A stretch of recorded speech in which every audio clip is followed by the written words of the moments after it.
ngiyacela ngasa ukuthi ba ake sibese sibuyele kokudala sisebenze ndawonye ngani sawuthi sisebenza uNkulunkulu yazi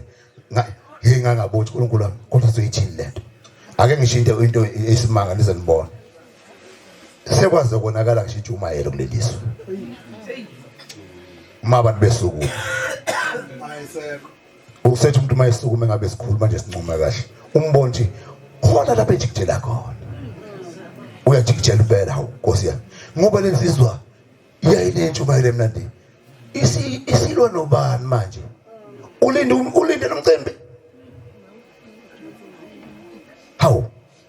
hey sake salwa ngisho enkosini lapho unamhlola sineke inkonzo enkosini senza iphalishi uyazi kwathi uthema kusuka into enjengeze enkosini nathi singanokwa ke lilanga kwenza isaga lapha enkosini sineke inkonzo wathi hawu pho besukela nemakhaya bakithi sasuke emakhaya seza nolaka lethu sazoshiya enkosini kwenze njani singanokwa ngelilanga lapha enkosini salwa wabonje ngisho inkosi ayikho happy ngathi singamakholwa singene saguqa sonke sathi inyazo ezongena nathi kuleli khaya kanti sithi ngena nathi siyolo hey uzwe nje nawuthi hayi ukuyashawana kwenze njani imisebenzi kaShembe ngaka abantu bazizweni sasinde ibhanyeni angisashi ngaShembe wangilanda ngadutshula nginamanxeba mina ngineimbobo zesibhamla wathi uShembe inyanga yezulu athi kimi noma wehlelwa noma yini thina boShembe sobe sinawo ngisonto leshishi nje bafuthu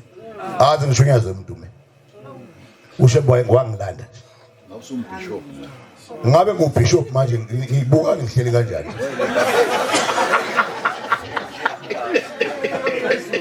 ngadutshulwa ngancama wathi uShembe into yokusindisinye yileli photo la mangiqala ukubona mina uNkulunkulu osebenza nje nangephepha usindi impela ibhanyini ngephepha ngokuthi linayo kuphela ngangiqala ukuthi mina uma ngavula lapha mina lakubhombela bakwethu noma ngathiwa ngithunyelelwa ngezulu uma ngivulele le page ngalibeka esiqeshini ngake ngene ngezulu ngaleli phepha ukenza ukuthi uyomthatha uNkulunkulu nje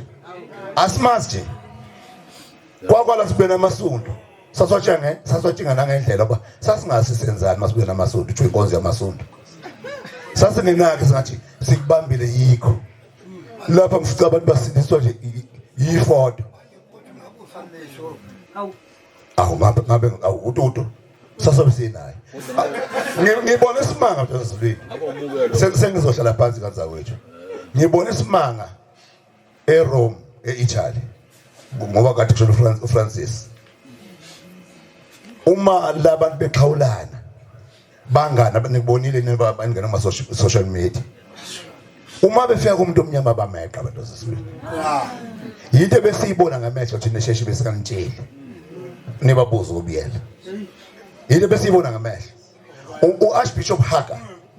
ibhunu belithi bazosibhabhadisa kube kwinsipho eningi la